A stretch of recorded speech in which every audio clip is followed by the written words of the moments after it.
birthday at Thank you 29, anong Pinukin mo naman ang sa looking, gilid. looking forward mo? What do you do forward? Siyempre nandito ka na sa age na nag-iisip ka na ng future family mo and nasa building stage ka na ng life mo, gano'n. Yun, parang medyo gano'n ang focus. Tsaka siyempre, ano pa rin, more challenging roles. Tipong maseryoso ka na. Yeah, parang hindi na ako nag-enjoy sa mga ginagawa ko before. Yung mga ginagawa ko before, ngayon hindi na ako nag-enjoy gawin. Ano yung mga mature activities na ini-enjoy mo? Mature activities. Yeah, kasi, di ba? Siguro mature activity, mangisda, ganun. Mag-fishing, tahimik na boat, tapos ikaw lang nandun, sa gitna ng dagat, ganyan. Mga ganun lang. With L, syempre. Of course. Wala nang Mangisda kami ron. So yun, enjoy namin yan. masyadong exclusive na kayo, So, parang talaga, na. Yeah, well, going there. yun, exclusive. Talagang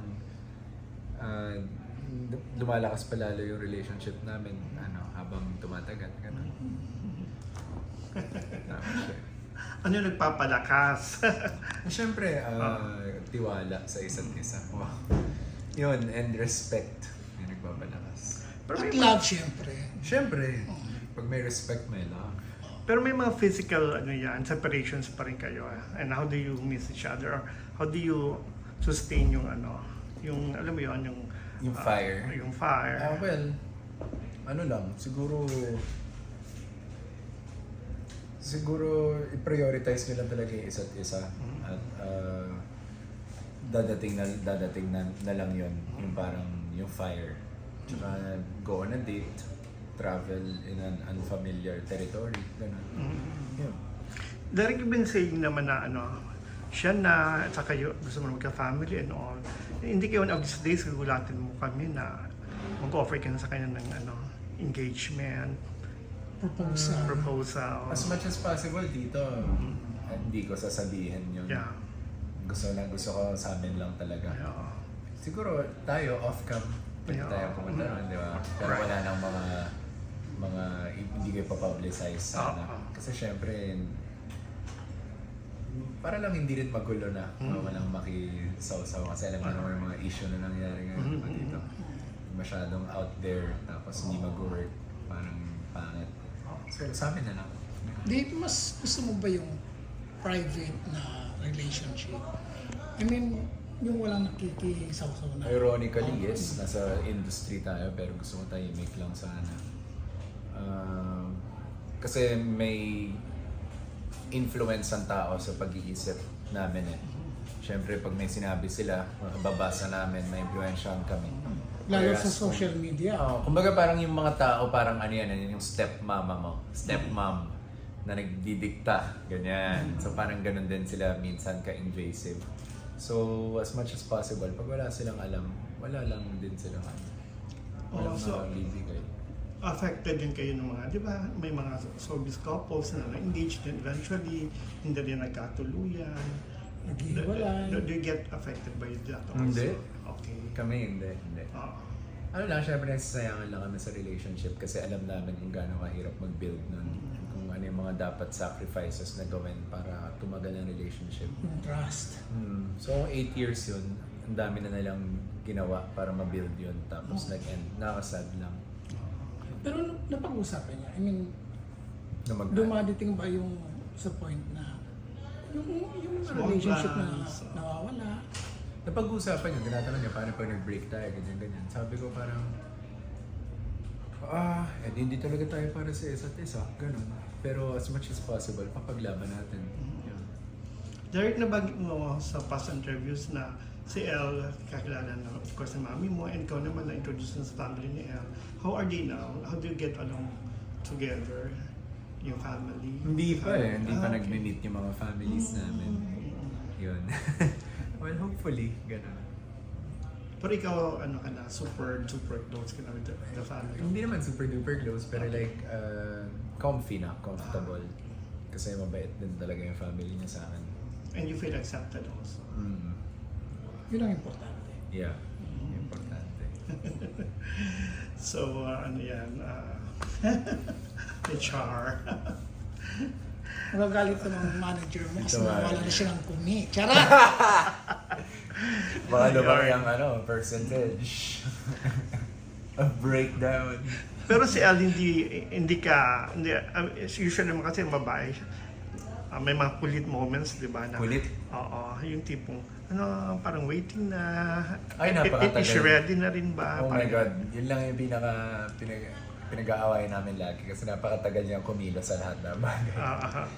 Lagi ako nalilate. Yun. Parang nire-redirect niya ang buhay mo. Parang ganun. Kaya pag nagbibigay ako ng call time, laging ba akong 4 call times, hindi ko 5 kasi late na ako nun. Kasi matagal siya mag-prepare. So, kailangan mga ilang hours, mga 2 hours siya. 2 hours. Hindi minsan marami pa makakalimutan yan. Pero wala namang incident na iniwan mo dahil sa tagal. Hindi. Wala. Never. Never. Siguro dati, medyo nagalit. Nung bago-bago pa lang kami, nagde-date pa lang kami. RTP days. Hinintay ko siya. Kasi nando ko siya. Tapos ang tagal niyang bumaba. Siguro mga 1 hour. Munti ko nang iwan. Sa sobrang nasa-stress na. Kasi 1 oras hindi siya bumababa. Kasi yun, sorry lang siya na sorry. Tapos pag nung nakita ko na siya, wala na. Lumambot na puso ko. Nawala na yung galit. Ganun. Pero Larry, ikaw ang perception mo sa ideal family life, married life? Ano yung perception? Married Masaya life for nun. that matter. Masaya yun. Pag nakita ako ng bata ngayon, parang sarap yakapin, ganun. Masaya yun. Na-enjoy ka yung feeling ko. So meron ka ng tinatarget na age kung kailan ka talaga mag-aasama. Kasi you're not getting any younger. Yeah, mga 31 siguro, tito. 2 years. 32. Pero again, syempre depende. Yun yung ideal age for me. Pero depende pa din talaga sa situation. Pero you're preparing for that na? Financially, yung plans mo. Nagpe-prepare na ako dyan. Parang nakaplano na yan. Hanggang pagtanda ko kung ano yung gagawin ko. Matuwa naman. Parang kailan lang, di ba? Oo. Yung seryoso ka na. Nagkakaplano din pala sa buhay. So, So malaking factor si Elle. Oh yeah, sobra. Yung turnaround mo. Sobra. Sobra dito. Siya talaga yung parang nag-shape sa akin.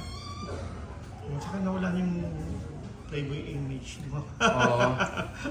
Give up na ako dun. That's the old me. Nakakatuwa naman. Coming from Ay, kailan papalabas yung participation mo sa Pulang araw? Oo. Yes, bukas na yung TV premiere niya. Tapos week 4 pa ako papasok. Week 5. So medyo matagal-tagal pa. 1 buwan pa. Ganun. Pero alam ko meron ka pang participation sa huling... Sangre? Sa huling episode ng Walang Araw. Kung tama ako sa sangre.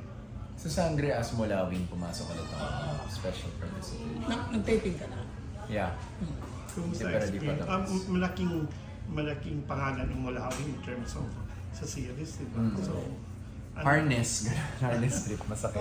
Pero yung pero yung kayong dalawa na Elle, wala pang plan for a father. after Wala pa plans. Pero hopefully malapit na rin. Yan. okay. Okay. Happy birthday! Thank you, Tito. Anong wish mo para for yourself? Wish ko? Sana yumaman ako. Yun lang yung wish ko. Hindi pa ba? At saka a good health ng family. Ayan. Top 2. That's the best. Yeah. Thank you. Thank you po.